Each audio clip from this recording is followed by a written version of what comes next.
అందరికీ నమస్కారం. నిన్న జరిగిన విషయం ఆల్రెడీ సోషల్ మీడియాలో వైరల్ అవుతుంది కదా. దారుణంగా ఇలా బయట కూర్చున్నామో లేదో మార్నింగ్ నుంచి చూస్తున్నారంట, వెయిట్ చేస్తున్నారంట ఎప్పుడు వస్తారు ఎప్పుడు తీసుకెళ్లాలని. ఇలా వచ్చారో లేదో అలా వచ్చేసి నేను లోపల ఉన్నాను, పిల్లలకు హోంవర్క్ చెప్పిస్తున్నాను, లాక్కెళ్తున్నాను, మెడబట్టేసి లాక్కెళ్తున్నారు. అసలు కేసు ఏంటి? అసలు పెట్టిన కేసే ఫేక్ కేసు. ఆ కేసు ఏంటి? 3 monthsగా మమ్మల్ని సతాయిస్తున్నారు.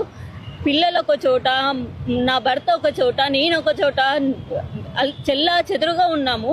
మొన్ననే ఓపెన్ అయినాయి, స్కూల్స్ ఓపెన్ అయినాయి అని చెప్పేసి తీసుకొని వచ్చాను. ఇబ్బంది అవుతుందని ఇంటికి రమ్మని చెప్పాను. ఇలా రాగానే అలా పట్టేసుకొని వెళ్ళిపోయారు. ఎలా అంటే ఒక రేపిస్టును, హంతకుణ్ణి ఎలా ఈడ్చుకెళ్తారో అలా కూడా ఈడ్చుకెళ్లరేమో. హంతకులని, రేపిస్టులను కూడా అలా ఈడ్చుకెళ్లరేమో. మెడల్ పట్టుకొని లాక్కెళ్తున్నారు. అరిచేసరికి నేను ఇంట్లో నుంచి పరిగెత్తుకొని వచ్చి నేను అడ్డం పడితే నన్ను లాగుతున్నారు. ఆ లేడీ కానిస్టేబుల్స్ ఎవరూ లేరు. ఏంటి అసలు విషయం చెప్పలేదు. అరెస్ట్ వారెంట్లు కానీ ఏమీ చూపించట్లేదు. మాట్లాడడానికి ఛాయిస్ కూడా ఇవ్వట్లేదు. లాక్కెళ్తున్నారు. లాక్కెళ్ళి డైరెక్ట్గా కార్ ఎక్కిస్తున్నారు. అక్కడ కార్ దగ్గర నేను నించొని లోకల్ పోలీసు లేరు, ఎవరు లేరు అని చెప్పి కాలనీ వాసులు అందరూ వచ్చి అడిగితే అప్పుడు లోకల్ పోలీసులకు కాల్ చేస్తున్నారు. నేను మా పిల్లలు ఎంత రోధిస్తున్నా కూడా వినట్లేదు. నేను కార్కి అడ్డం పడితే నన్ను లాగుతున్నారు, చెయ్యి పట్టి లాగుతున్నారు. ఎక్కడికక్కడ దెబ్బలు తగులుతున్నాయి, అయినా వినట్లేదు. ఇంత రోధిస్తున్నా కూడా వినలేదు. లోకల్ పోలీసులు వచ్చాక మమ్మల్ని తీసుకెళ్లారు. సరూర్ నగర్లో మాట్లాడతాం పోలీస్ స్టేషన్లో అని చెప్పేసి, సరూర్ నగర్లో మాట్లాడతామని చెప్పేసి మీ వాళ్ళు వచ్చేదాకా పంపించమని చెప్పేసి పోలీస్ స్టేషన్లో లోపలికి తీసుకెళ్లకుండా బయట నుంచి నన్ను ఇద్దరు లేడీ కానిస్టేబుల్ పోలీసులు పట్టుకుంటే ఆయన ప్రైవేట్ వెహికల్లో, ఆంధ్ర పోలీస్ వెహికల్లో ఎక్కించి పంపించేశారు. తర్వాత నేను ఏడుస్తూ అక్కడ కూర్చుంటే మీరు వెళ్ళిపోండి అని చెప్తున్నారు. మాకు సంబంధం లేదు, మీరు ఎక్కడ కేసు పెట్టుకున్నారో అక్కడ చూసుకోపోండి అని చెప్తున్నారు లోకల్ పోలీసులు. ఇది ఎక్కడి దారుణం?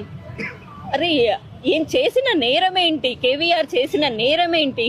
మేము ఎటు పోవాలి, ఫ్యామిలీ ఎటు పోవాలి? ఏదైనా చేస్తే అక్కడికి తీసుకెళ్ళి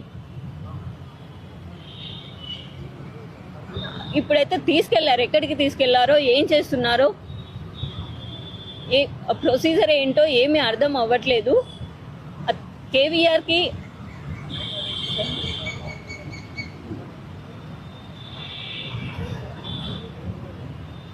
ఇక్కడ మన మీడియా జర్నలిజం అంతా, మన జర్నలిస్ట్ టీం అంతా మన సైడ్ ఉంది. ఇప్పటి వరకు రేవంత్ ప్రభుత్వం కానీ మన తెలంగాణ ప్రభుత్వం ఇంతవరకు ఈ ఇష్యూ గురించి మాట్లాడినట్టే ఎక్కడ వినబడట్లేదు.